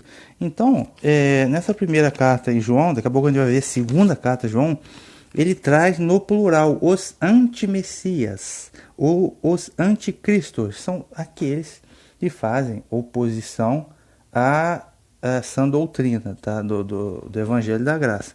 Okay? Então já existem antimessias desde o século I, e hoje eu já listei muitos. Tá? A questão é saber que não chegou o momento ainda de se manifestar o iníquo, o filho da perdição, o homem do pecado, o antimessias final, aquele que será destruído pelo Messias no esplendor do seu retorno. Tá? Essa que é a questão. E o outro conceito importante, então não é uma contradição entre João e Paulo, tá? Mas são conceitos complementares. O outro conceito que o João nos traz é do espírito do anticristo. Você ter noção nisso e tomar cuidado. Evangelho é sã doutrina, muita gente acha sem graça e vai buscar uma espiritualidade qualquer, que tem aquela aparente espiritualidade. Toda ordem ou toda religião de caráter iniciático, que você vai subindo degraus e ganhando conhecimento, é gnose, certo? Que nada mais é do que o luciferianismo, tá? E ordens secretas ou discretas de caráter iniciático, como a maçonaria, Illuminati, Rosa Cruz, Amorque e por aí vai, são ordens gnósticas luciferinas. Então a gente tem que tomar cuidado com isso. Tá? A camarada achar que vai chegar a autoiluminação, autoconhecimento de si próprio, blá, blá, blá, aquela baboseira. Tudo isso é o luciferianismo da serpente no Jardim do Éden. Ok? É importante eu ler também uma introdução a essa primeira carta de João, que está aqui inclusive na minha Bíblia católica, né? Mas ele fala uma introdução bem legal, que é importante conhecer o contexto, que diz assim, que essa carta foi dirigida às comunidades, ele usa aqui o termo cristã, mas messiânicas, né? Da Ásia Menor, que passavam por séria crise provocada por grupos de dissidentes. Esses propunham uma doutrina gnóstica que afirmava que o homem se salva graças a um conhecimento religioso especial e pessoal, né, dos iniciados. Eles negavam que Yahushua era o Messias e se gloriavam de conhecer a Deus, e etc e tal. Afirmavam-se iluminados. O que significa a palavra Illuminati? Iluminado. Então, essas diversas seitas ou ordens iniciáticas falam sempre na iluminação, na luz, entre aspas. É o que? O luciferianismo. Eles acham que isso é luz, do Lúcifer, entendeu? Eles acham que isso é luz. Tá? Então, tome cuidado com isso.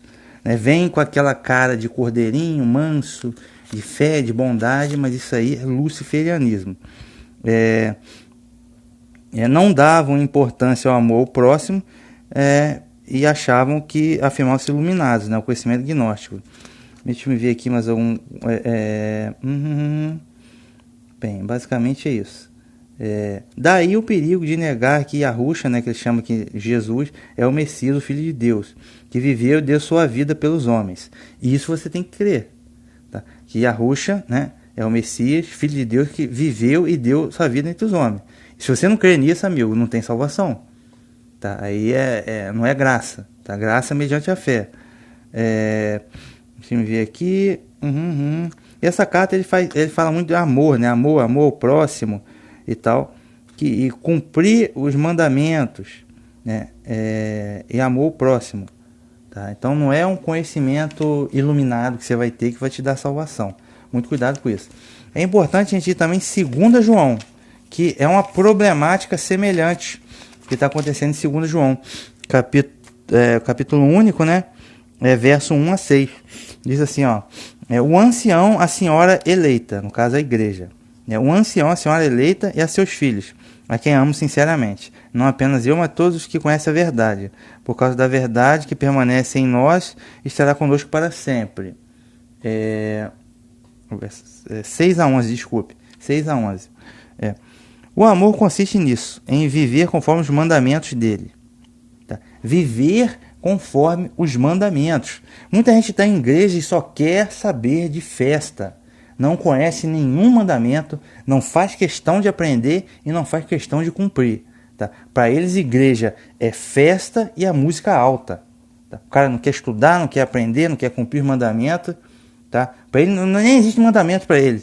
Para ele é uma festa.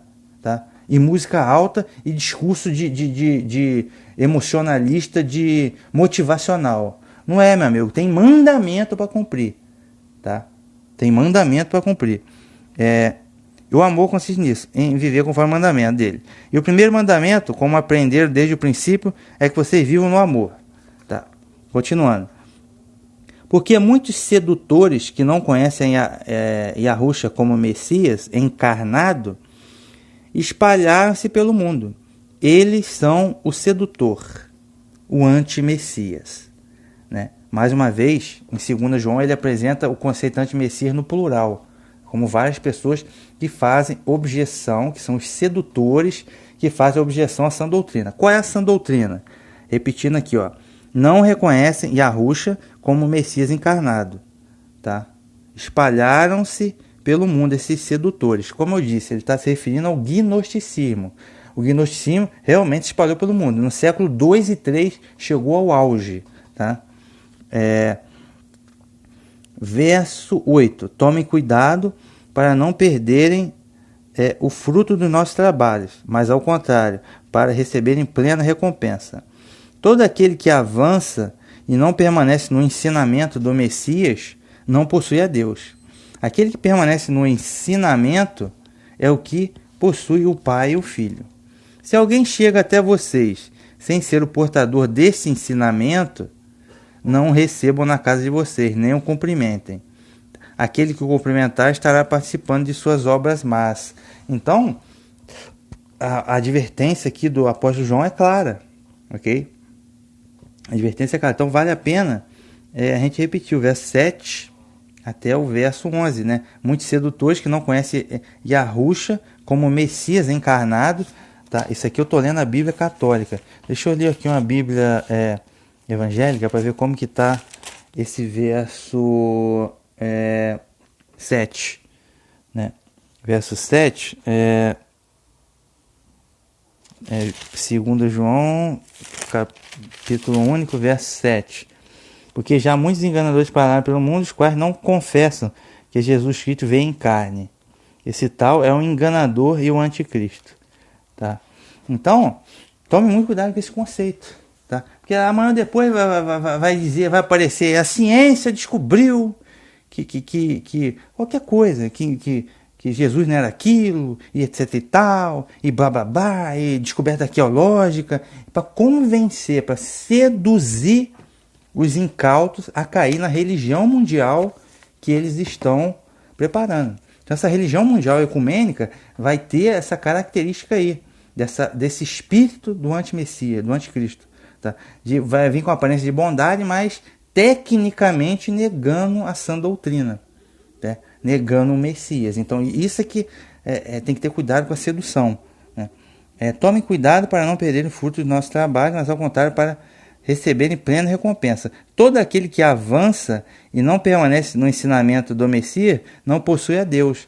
É o que eu estou falando. O que ele quer dizer? Todo aquele que avança. Que esse tipo de religião ela é iniciática. O cara tem uma iniciação e ele vai galgando degraus, e galgando entre aspas conhecimento, que é a gnose. Então ele acha que está avançando, né? Mas não é. Tá? Então o que o apóstolo João está dizendo aqui é você permanecer na sã doutrina. Tá? Por isso que não pode ter pastor maçom, impossível. Tá? É satanista, é anticristo. Tá? Aquele que permanece no ensinamento é o que possui o Pai ou o Filho. Se alguém chega até vocês sem ser o portador deste ensinamento, né, da sã doutrina, não recebam na casa de vocês nem o cumprimentem. Aquele que cumprimentar estará participando de suas obras más. Okay? Prontinho. Vale a pena também ler essa introdução, o comentário aqui, comentário católico, no caso, a introdução aqui, segunda carta de João, diz assim, repetindo a primeira carta de João, trata-se de uma comunidade exposta à ameaça de perder o próprio coração da fé e da vida messiânica. Alguns pregadores, entre aspas, avançados, negam que o homem Yahusha, né, Jesus, seja o Messias enviado por Deus e deixam de lado o mandamento do amor mútuo, né, rompendo, consequentemente, sua relação com Deus. Né? Em poucas palavras, pregam que um conhecimento elevado, no caso a gnose, que não necessita da fé em Yahusha, né, da fé em Jesus, e nem do seu evangelho do amor. Tá? O ancião é radical, proíbe que a comunidade mantenha qualquer relacionamento com esses impostores. Trata-se, sem dúvida, de pessoas que pertencem ao grupo combatido pela primeira carta de João, isto é, o gnosticismo. Tá? Então, isso é fundamental conhecer esse detalhe. Então, porque essa turma Nova Ordem Mundial, grupos Nova Era, né, eles vão inventar um Messias aí, um Salvador, né, que é o anti-Messias, o Salvador, o governo mundial, a governança mundial única, o Salvador, etc. e tal, que vai ser alguém, um líder político, gnóstico, espiritualista, alguma coisa nesse sentido que a gente tem que tomar muito cuidado. ok? Então, ou seja, em suma, tecnicamente vai negar o verdadeiro Messias e Yahushua, tá? E o Evangelho. Tá? Então a gente está falando de futuro, mas vale a pena dar uma olhada também, porque eu mencionei aqui a questão dos adventistas, que falam muito do Papa. É importante a gente conhecer do mistério da besta, ver lá na playlist a besta, né? Você vai conhecer melhor esse mistério, mas porque a fase histórica da besta, né? Porque a besta ela já não é mais, recebeu um golpe mortal, mas a ferida mortal está se curando para retornar agora, né, no que eles chamam de nova ordem mundial. Tá? Isso aconteceu quando? Durante a Idade Média. Tá? Então, se a gente for no Apocalipse capítulo 13, verso 1 a 8, a gente vai ver a fase histórica da besta, que diz assim, ó: vi então uma besta que subia do mar, tinha 10 chifres e 7 cabeças. Muita atenção nisso, 10 chifres. Tá? Em cima dos chifres havia diadema, nome de blasfêmia. Né? A besta parecia uma pantera, os pés de urso e a boca de leão. O dragão entregou para a besta o seu poder, o seu trono e uma grande autoridade.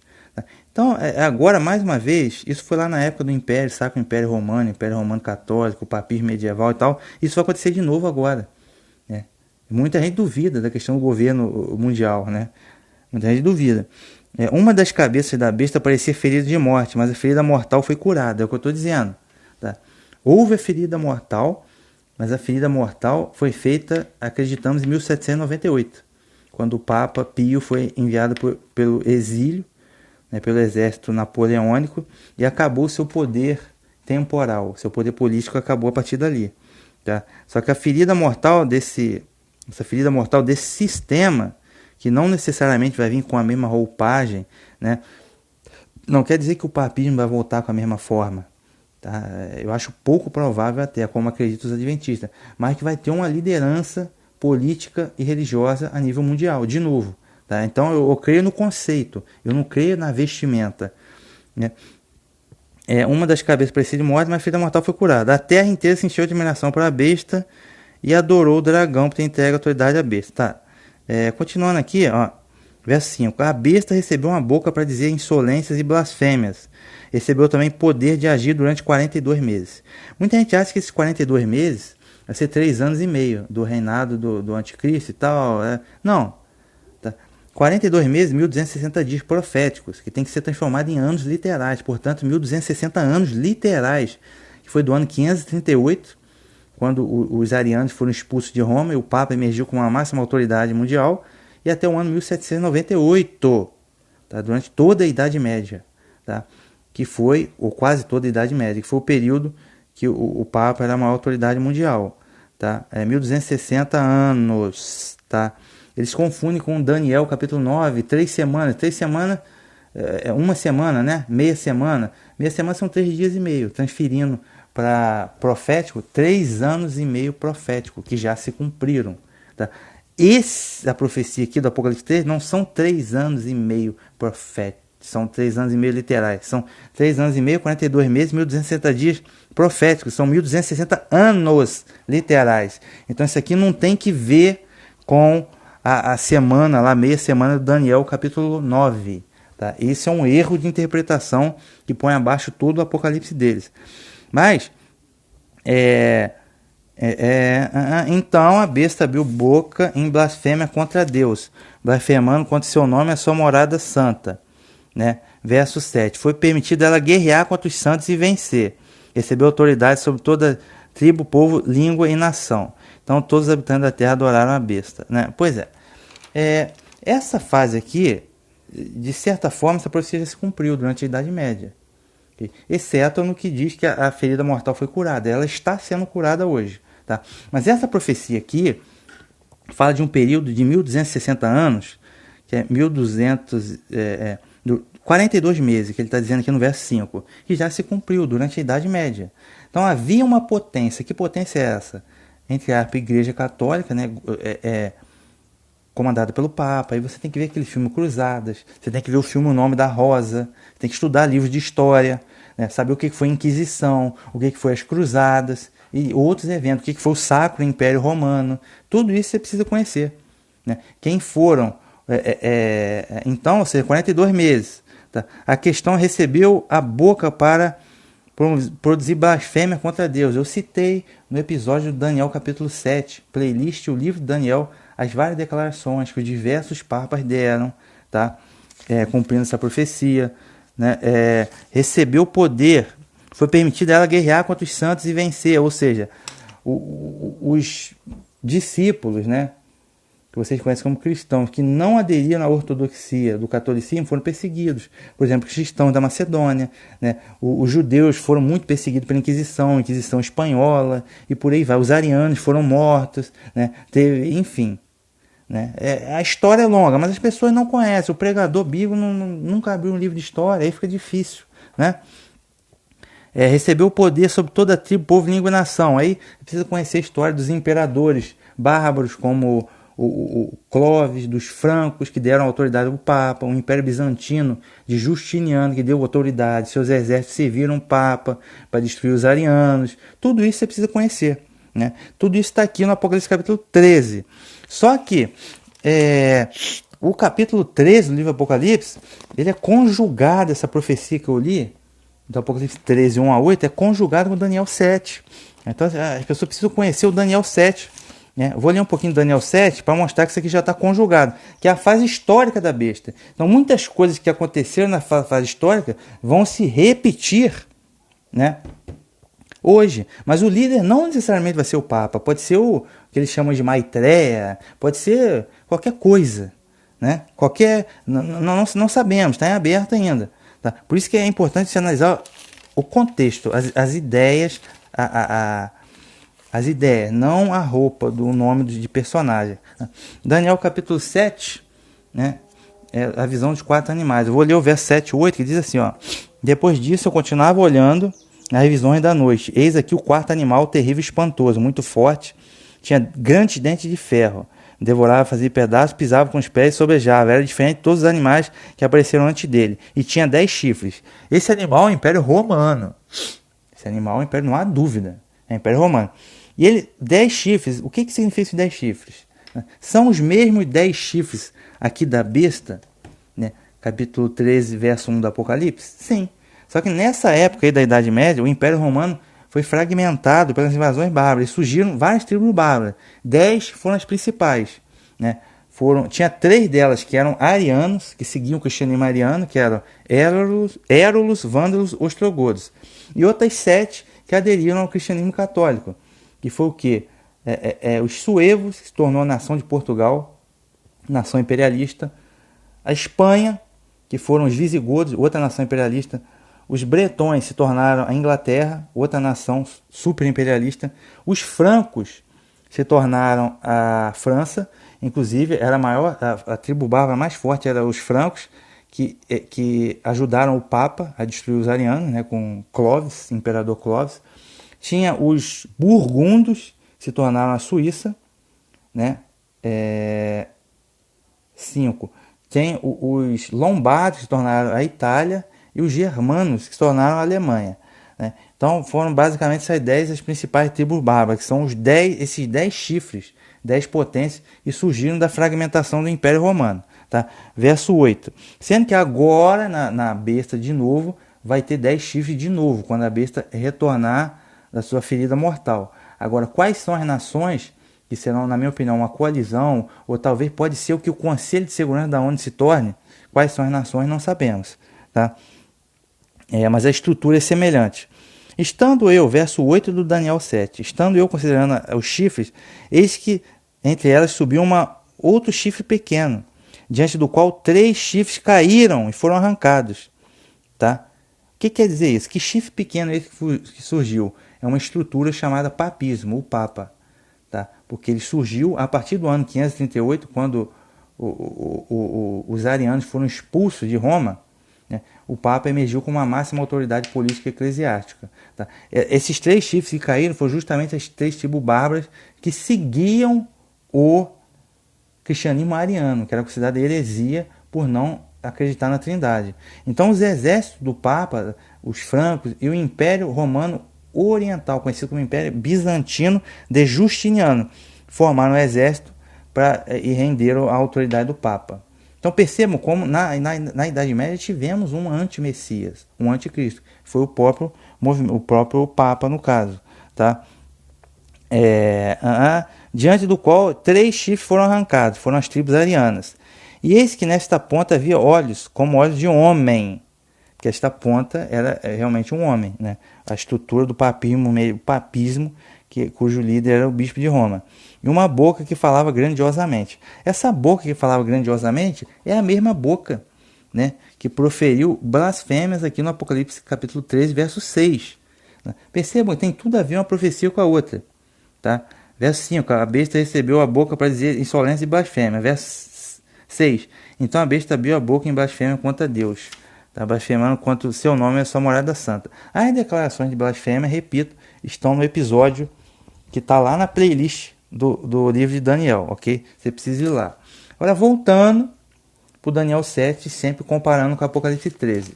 Eu vou no verso 19 até o 27, que diz assim, ó: então, tive desejo de conhecer a verdade a respeito do quarto animal, que era diferente de todos os outros, muito terrível, cujos dentes eram de ferro, as unhas de metal, que devorava, fazia em pedaços e pisava os pés e que sobrava. Esse aqui é o Império Romano. Também dos 10 chifres que tinham na cabeça, e do outro chifre, diante do qual caíram 3 chifres, daquela ponta, digo, que tinha os olhos e uma boca, que falava grandiosamente, e cujo parecer era mais firme do que o das suas companheiras. Eu já expliquei. Os 10 chifres, 10 tribos bárbaras. O chifre pequeno que subiu e ficou forte foi o papismo, tá? Diante do qual caíram 3 tribos arianas que foram destruídas. Tá? Eu olhava e eis que esta ponta fazia guerra contra os santos e vencia. Fazia guerra contra os santos e já vencia. Eu já expliquei, Inquisição, essa coisa toda. Tá? Então perceba, filho, a Era da Graça, mas teve Inquisição na Era da Graça.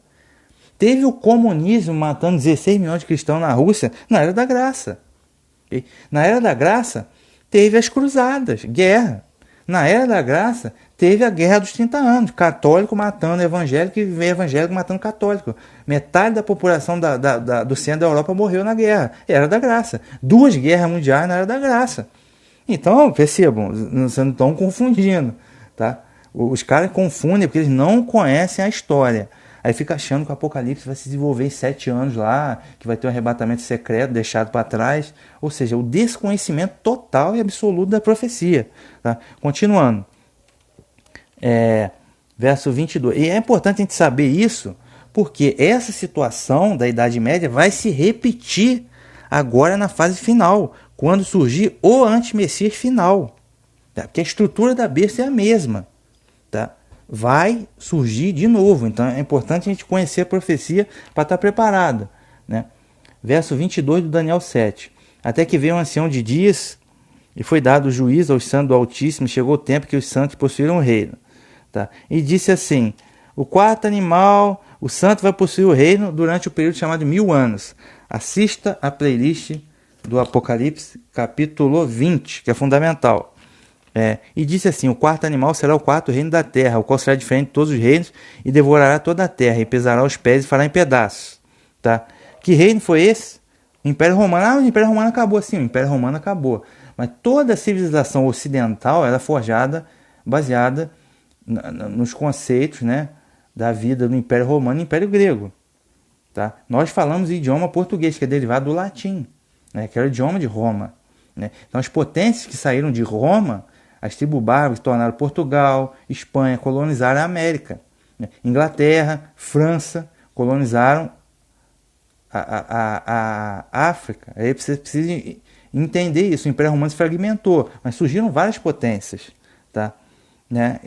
A Inglaterra também saiu do Império Romano e colonizou os Estados Unidos da América. Então perceba que a herança do Império Romano permanece. Tá? Verso 24 do Daniel 7. E quanto os 10 chifres daquele mesmo reino, se levantarão 10 reis, e depois deles se levantará outro, o qual será diferente dos primeiros, e abaterá 3 reis, explicando pela terceira vez. As 10 chifres que saíram do Império Romano e as 10 tribos bárbaras. Tá? E depois surgiu um outro, né, que será diferente dos primeiros. Por quê? O papismo, que é um império religioso. Tá? E abaterá 3 reis. Foram os 3 tribos arianas que foram destruídas. Verso 25. E proferirá palavras contra o Altíssimo e destruirá os santos do Altíssimo. E cuidará em mudar os tempos e a lei. Mudou os tempos e a lei. Por exemplo, o calendário que a gente usa hoje é o calendário gregoriano, do Papa Gregório XIII, salvo não me engano. Tá? Mas existe um calendário bíblico, cujo mês começa, que é um calendário lunisolar, que tem as datas e as festas bíblicas que ninguém conhece. Tá? Que o mês começa com a lua nova. Tá? E hoje o calendário e as festividades, todas são pagãs e heréticas. Natal, Ano Novo, a Páscoa do Coelhinho, tudo isso foi instituído por um poder. Tá? O calendário gregoriano, os nomes dos meses, julho é uma homenagem ao imperador Júlio César, agosto é uma homenagem ao imperador Augusto, janeiro é uma homenagem ao entre aspas, deus Jano do Império Romano, março é uma homenagem ao entre aspas, deus Marte da guerra do Império Romano. É um calendário totalmente herético e pagão. Tá? E quem criou esse calendário, ratificou, foi o Império Romano e depois o papismo, tá? O papismo católico. Tá? Então por isso que ele mudou os tempos e as leis. Outra coisa, mudou a lei, porque graças ao catolicismo, o cristianismo se esqueceu da Torá. Tá? Eles vivem num mundo da anomia, né? E a própria Igreja Católica criou mandamentos próprios, da tradição deles vale tanto quanto a Bíblia, e criou 10 mandamentos próprios, para substituir os 10 mandamentos da Bíblia, ou seja, mudou a lei. É completamente herético. Tá? E proferir lá a palavra contra o Altíssimo, eu já, por exemplo, dizer que o Papa é o vigário do Filho de Deus. Isso é blasfêmia. Tá? E eles serão entregues, eles, os santos, serão entregues na sua mão por um tempo, tempos e metade de um tempo. Olha, um tempo, tempos e metade de um tempo é 3 tempos e meio, que é 42 meses, que é 1260 dias. Tá? Que é o mesmo tempo aqui da profecia de Apocalipse 13, verso 5. Recebeu o poder para agir durante 42 meses, 1260 dias proféticos, que são 1260 anos literais. Repito, profecia já cumprida na Idade Média, entre os anos 538 e 1798. Tá? Muita gente acha que são 3 anos e meio de tribulação, lá do Apocalipse da Record. Você aprende tudo errado lá na escola bíblica dominical, ok? Lamentavelmente. Deixa eu ver aqui. Aí depois ele vai dizer que... Só que o que acontece? Essa estrutura aqui do Daniel 7, a gente precisa conjugar com Apocalipse 13. Essa estrutura, ela recebeu uma ferida mortal, mas ela vai retornar. E quando ela vai retornar mais poderosa. Por quê? Tem a segunda besta, que é o falso profeta, que é econômico. Aí tem um banco mundial, uma opção de coisa. Moeda única mundial, criptomoeda, tudo isso que a gente está vendo agora. Tá? Então esse império, quando a besta voltar, será econômica. Escravidão econômica, tecnocrática. Tá? Então ela vai voltar. Então a profecia de Daniel, boa parte dela, que é a fase histórica da besta, já se cumpriu, mas a fase final não cumpriu. Por quê? No verso 26 de Daniel 7 diz assim, ó, mas os juízes estabelecerá e eles tirarão seu domínio para destruir e para o desfazer até o fim. E o reino, o domínio, a majestade, o reino debaixo de todo o céu serão dados ao povo dos santos do Altíssimo. Tá? Isso a partir dos 1000 anos. Tá? Apocalipse capítulo 20. Eu vou parar por aqui. Então percebam que a fase 1, vamos chamar, a fase 1 da besta já se cumpriu durante a Idade Média. E o líder, o anti-messias, ou anticristo da vez, foi o Papa. Tá? E isso vai acontecer de novo, até que o reino, todo o reino debaixo da terra, seja entregue ao povo do Altíssimo, durante os 1000 anos. Tá? E aí vai ter, a besta vai retornar, e vai ter um líder, né, mundial, que vai ser o tal do anti-messias, o homem do pecado, filho da perdição, o anti-messias final. Tá? Esse que temos dúvida. Então é preciso a gente conhecer a fase histórica e a fase atual, tá? Para evitar de confusão. Então esse foi o episódio aí, né? Redescobrindo o Apocalipse, o anti-messias, né? E naturalmente que no fechamento a gente precisa fechar aqui com a bênção que está no Números capítulo 6, que diz assim, Yahweh te abençoe e te guarde. Yahweh faça resplandecer o seu rosto sobre ti e tenha misericórdia de ti. Yahweh sobre ti levante seu rosto e te dê a paz, em nome de Yahushua HaMashiach. É isso aí, pessoal. Um grande abraço.